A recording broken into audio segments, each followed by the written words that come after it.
నీరు మనిషికి జీవనాధారం. అందుకే చరిత్రని మనం గనుక గమనిస్తే నీటి కోసం ఎన్నెన్నో యుద్ధాలు కూడా జరిగాయి. అంత ముఖ్యమైనది నీరు.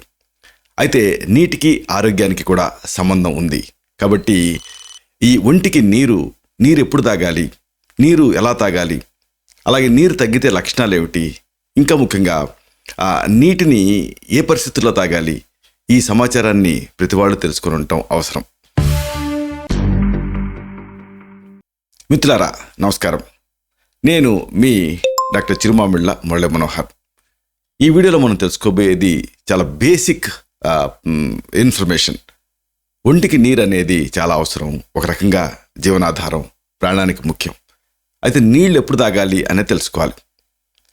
మన శరీరంలో 3/2 నీళ్లు ఉంటాయి. అన్ని కణాలు కూడా పనిచేయటానికి ఈ నీరు అనేది చాలా చాలా అవసరం.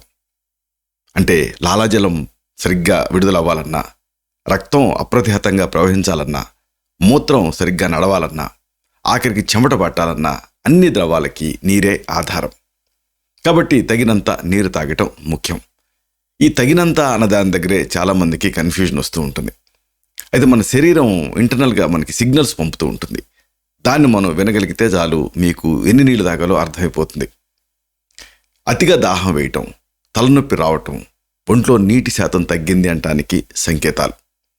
నీరు తగ్గిందనుకోండి, నోరు, చర్మం ఇవన్నీ కూడా ఎండిపోతాయి.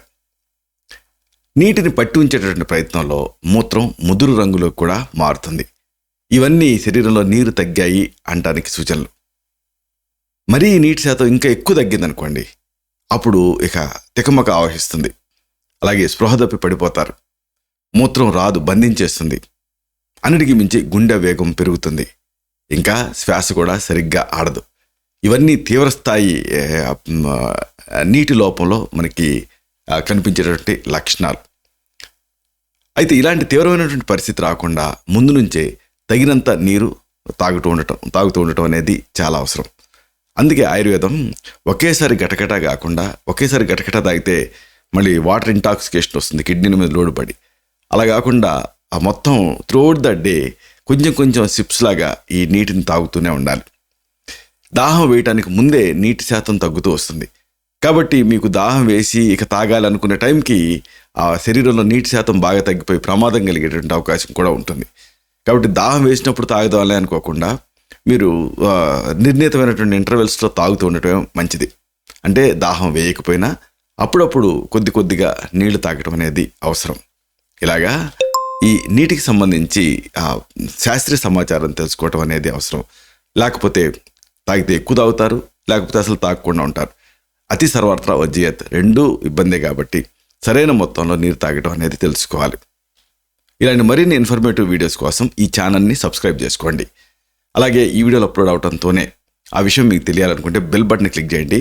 అప్పుడు మీకు నోటిఫికేషన్ వస్తుంది. ఆ నోటిఫికేషన్ క్లిక్ చేస్తే ఆ వీడియోని మిస్ కాకుండా మీరు చూడగలుగుతారు. అన్నిటికీ మించి ఈ వీడియో వల్ల మీకు ఉపయోగం జరిగిందని మీరు అనుకుంటే ఆ లైక్ బటన్ని క్లిక్ చేయండి, థమ్స్ అప్ బటన్ని. అప్పుడు ఇది మరింత ఎక్కువ మందికి రికమెండ్ అవుతుంది. శతం జీవ శరదో వర్ధమానః, శతం హేమంతాన్ శతం వసంతాన్. 100 శరత్తులు, 100 హేమంతాలు, 100 వసంతాలు వర్ధిల్లుతూ జీవించండి. Stay healthy, stay happy, be positive, keep smiling, stay safe. Love you all. శుభం.